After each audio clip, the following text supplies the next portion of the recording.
Hey, I'm James from Smokin' Dad Barbecue, and today we are doing a live fire pork belly burnt end directly over the coals. We're going to toss them in a tumbler basket so they marinate as that fat renders out. It's almost going to provide like a deep fried texture. I love doing chicken wings this way, and I can't wait to see if pork belly burnt ends turn out just as well. I'll fill you in how we're going to make this, but the first order of business is actually to get a little bit of temperature inside our Joe. So like always, we want to start with a clean Kamado.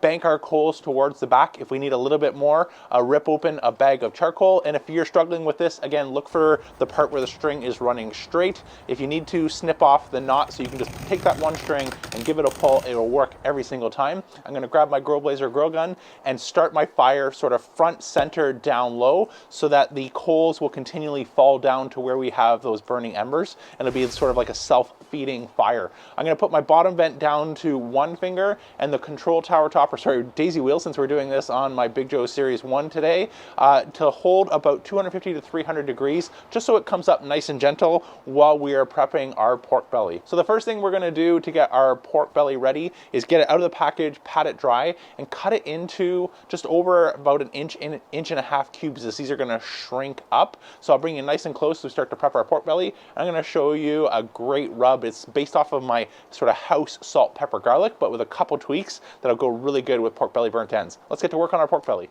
So this is just over 10 pounds from Costco. It looks almost like a baby brisket. And so if you're looking in the store for a pork belly, I like to just look for ones where you can actually see there's a good amount of meat and it's not just all fat. So I like nice uniform thicknesses. We're gonna cut this into cubes. So let's get out a knife. I've gloved up so that I can handle pork and switch back and forth. We'll probably do that a couple more times. And so the first thing I'll take you fast forward here is I'm gonna have my paper towel ready, get ready to pat this dry, and we will start to cube it up. Take you fast forward.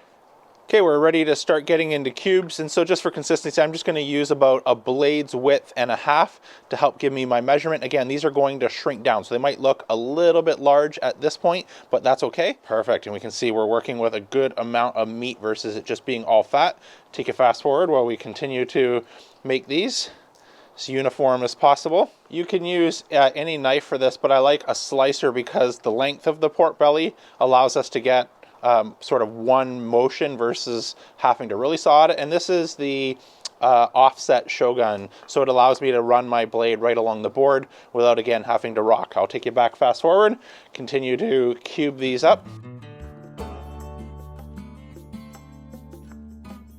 Okay, that looks good. I'm going to save the rest of this pork belly, turn it into sort of a family size pulled pork. So let's transfer these over to our pan, start getting ready to make our seasoning. I moved our cutting board offside just while we get our rub ready, but we want to start with about 2 capfuls of my pepper cannon, which is about 2 tablespoons each. So this will be a total of roughly 4 tablespoons of fresh cracked black pepper.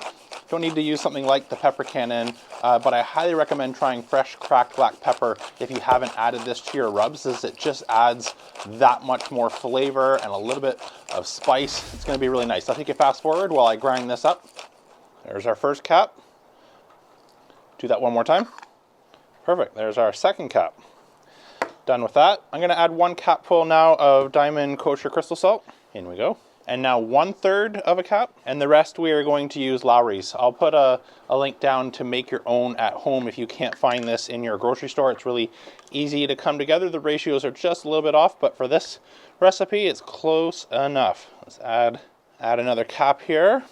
So now we are 50-50 salt and pepper. Go for a 1/2 cap of garlic, 1/2 cap onion, about 1/2 cap paprika, and some cayenne. We're going to be adding plenty of sweetness later on, as well as a little bit of brown sugar now, so this will not be overpowering, I promise. And I'm going to add just about 1 teaspoon worth of brown sugar. We'll add more towards the end. If we add too much right now, this will burn on the outside while it's tumbling on the basket. So let's get this ready to mix up, and I'm going to use a little bit of hot sauce as a binder. I'll bring it nice and close for that. Okay, we've got the base of our JoeTisserie basket installed, and I've got the tongs on the furthest out position to give us the most amount of clearance. We can adjust that once we see how much space this is taking up. But first, let's just mix up our rub. Take a fast forward while I do that. Add a little bit of sauce as our binder. Any hot sauce will work. Frank's is good. If you can't find it, you have another one. You won't taste the difference.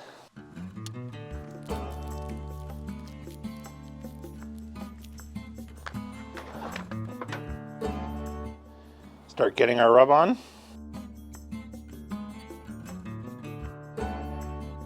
These are going to be bouncing and tumbling off of one another, but I do want to try and make sure I season all sides, even though some of that will come off as there's friction inside of our tumbler basket. But I think these are looking good.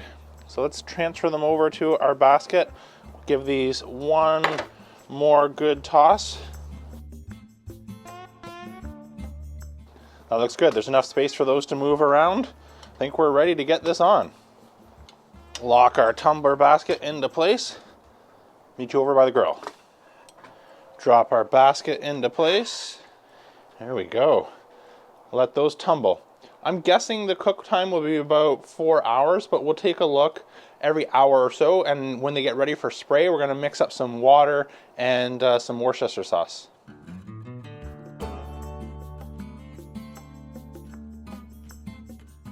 Okay, let's get a temperature, see where we're at on our burnt ends. They are looking lovely.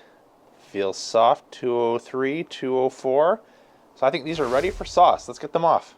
Okay, so I just transferred our burnt ends to a pan so we can get some sauce. You can use any sauce you like. This just happens to be one of our family's favorite. So this is optional but highly recommended just to thin it out. Add a little bit of your favorite whiskey or bourbon. You don't need too much, just a little bit to help thin out that sauce. Just give that a good shake. Pour this over and we'll shake this all together and get it back on the grill. Just quickly off camera, since everything was hot, I did add our divide and conquer rack back in, so we have some grill grates for this to sit on. All right, let's get this back on. All right, get our pan here and give this about 20 minutes or so for that sauce to tack up. I'll rejoin you in a few minutes for the taste test. I brought the basket back out to prove that it's not that difficult to clean. That was a question that came up in my last members live, but I can't wait to dig in for a taste test. These just look like they're gonna burst with juice and flavor. So tender, so juicy, look at that. All right, let's dig in. Now for the best part, let's taste our burnt end. Oh my. I'm gonna take this in before they cool off for our guests. I'll be right back. Just in case, I forgot how good they are, I brought another one, to make sure it's accurate. Meat gushers. Oh my goodness, an explosion. So how to explain that? Well, it's bacon stuffed with liquid bacon. It's so good.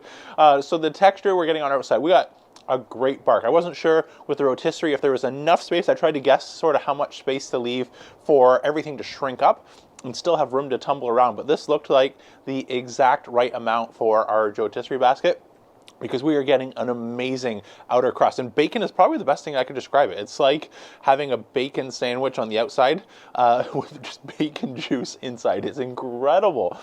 The seasonings, you're getting a little bit of that sweet, a little bit of that heat, and then in terms of the spice level, everything that we added, it completely dissipates. So whether it's the smoke, and that's an important point. So I didn't add any smoking wood for a very important reason. I forgot, but also, when you're cooking over the live coals, you tend to not need as much smoke flavor, because as that fat starts to render down and hit the coals, you're imparting whatever it is you're cooking back with its own marinade and smoke flavor. So these still taste smoked, even though we didn't add any smoking wood. Even though I technically forgot to do that, I'm not missing it here. You're getting smoke. You're getting a little bit of that heat, and it's dissipating and sort of blended out, or complemented, should I say, by that sweetness of our sauce, a little bit of that brown sugar early on, and our diluted sort of barbecue finishing sauce on the outside. I'm rushing because I want to go back in and have another one. This is really good. If you've never tried burnt ends, you're in for a treat. If you've ever tried live fire burnt ends, this is next level burnt end. This is going to be an amazing appetizer. If you're doing this for Super Bowl or any other kind of sporting event get together, this would be absolutely awesome. That's it. That's all I have for today. I'm James from Smoky Dad Barbecue signing off. Remember, don't be afraid to fire it up.